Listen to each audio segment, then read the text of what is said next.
We are from Group 14, and the title that we chose for this group assignment is Graduate Statistics, which relates to SDG 8 that promotes decent work and economic growth. Our group consists of 6 members. And the reason as to why we chose this title is because graduate employment is crucial fostering the economic growth in our country.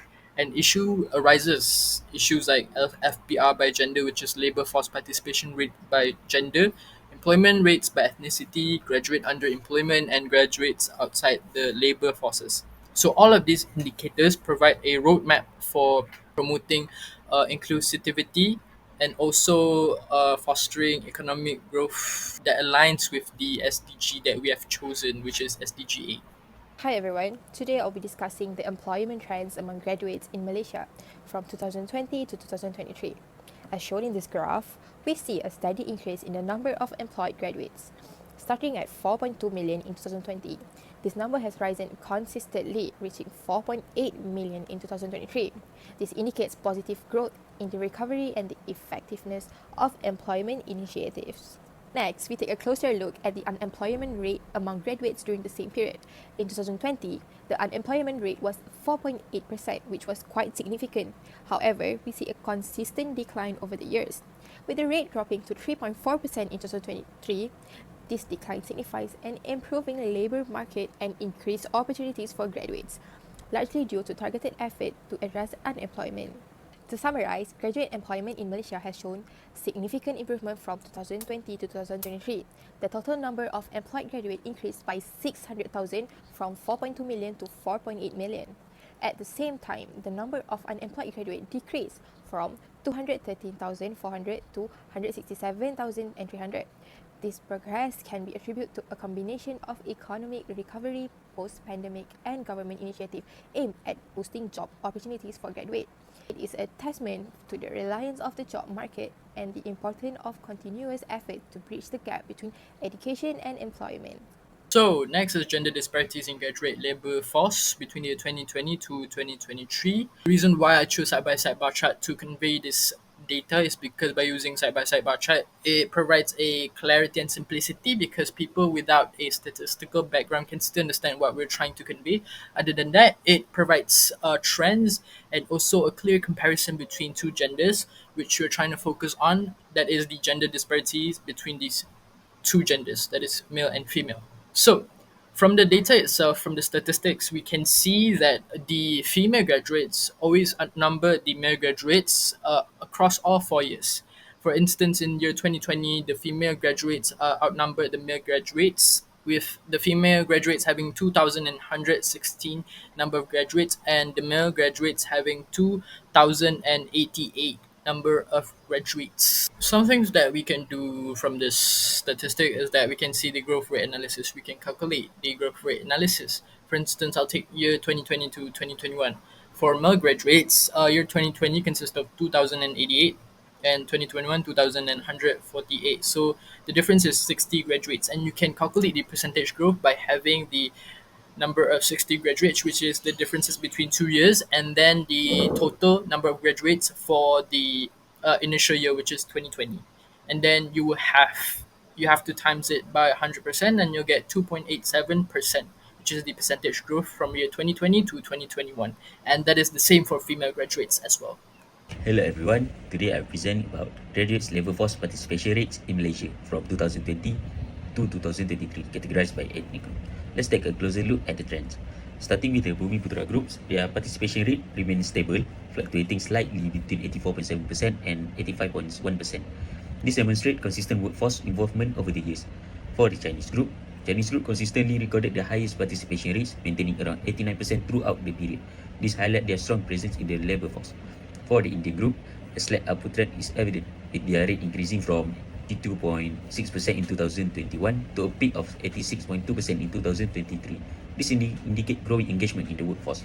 Finally, for the others category display low participation rates ranging from 61.9 to 69.6%.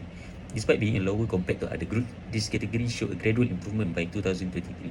To summarize, we can see that the Chinese group consistently recorded the highest participation rate, which can be attributed to their strong educational achievement and also entrepreneurship culture.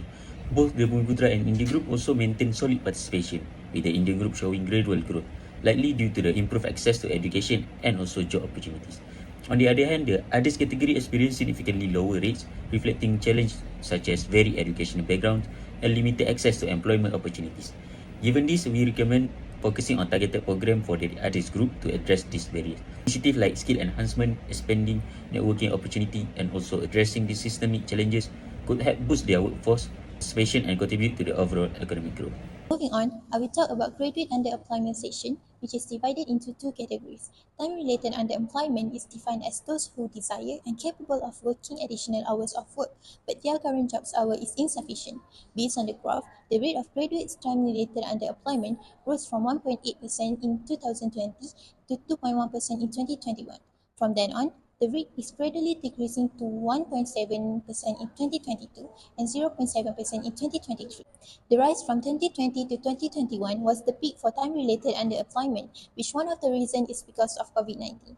During that time, businesses were restricted, forcing them to operate for lesser hours due to the Movement Control Order (MCO). So, employers don't find the needs in hiring full-time workers and even laid off the employees to cut off costs. On the other hand, the decline in 2022 and 2023 is benefited from graduates' full employment due to economic recovery. This reflects the business's development and stability, whereby working opportunities are widened and conversion from contract to permanent jobs could be made. Another dimension of labor underutilization is related to skills, which include graduates who work in the semi-skilled and low-skilled occupation categories. In 2020, the rate is 29.5% and then it increased to 33.8% in 2020.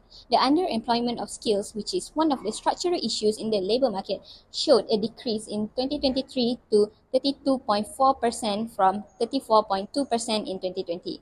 The drop in 2023 was because of the labor market.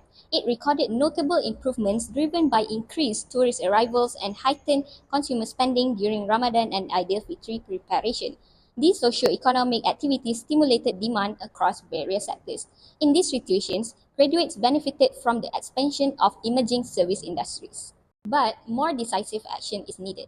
Existing efforts to address these challenges, while commendable, may be insufficient. Despite the growing demand, the low creation of high-skilled jobs in Malaysia continues to persist. The pace of increase in high-skilled jobs still lags the average numbers of new graduates in the labor force as proven here in Chart 2. Our country lags behind select advanced and regional economies in terms of share of high-skilled jobs in Chart 3. To tackle this issue, labor market policy reforms must be rolled out with careful planning and strategic execution. Last but not least, I'll be presenting about graduates outside labor force by reason for not seeking work. From 2020 to 2023, housework and family responsibility consistently remained the top reason for graduates not seeking work. Although there was a slight decline in 2021, it rebounded and increases in 2023, reflecting its significance. Insufficient access to affordable childcare or elderly services forces many graduates to stay home to support their families. Schooling or training programs rank second in importance but show a fluctuating trend, peaking at 2022 before declining slightly in 2023. Graduates may feel inadequately prepared for the job market and choose to pursue additional certificate, training, or higher education to enhance their employability. Retirement or old age gradually increases, rising in 2023, indicating an aging population contributing to the inactive workforce. Older graduates may choose education for personal enrichment rather than entering the workforce. Going for further studies and disability show smaller contribution with fluctuation during the period. Interested or just completed study rose sharply in 2023, highlighting disengagement or indecision among fresh graduates. The overall data reflects societal obligation, further education, and age-related factors as key determinants for graduates staying out of the workforce. In the modern world today, having an education is considered a vital part of being accepted by the society, of employment, and achieving career success. Based on the Malaysia situation in 2023, economic growth normalized supported by recovery in economic activities and labor market conditions. Even though a challenging external environment to the economy, health and geopolitics have exerted a great influence on the formation of the global labor market. Future jobs are closely related to the country education system as the main mandate holder in training the country's best talent. The best and most reliable job resource for Malaysians to join the country's vibrant employment is an educated person.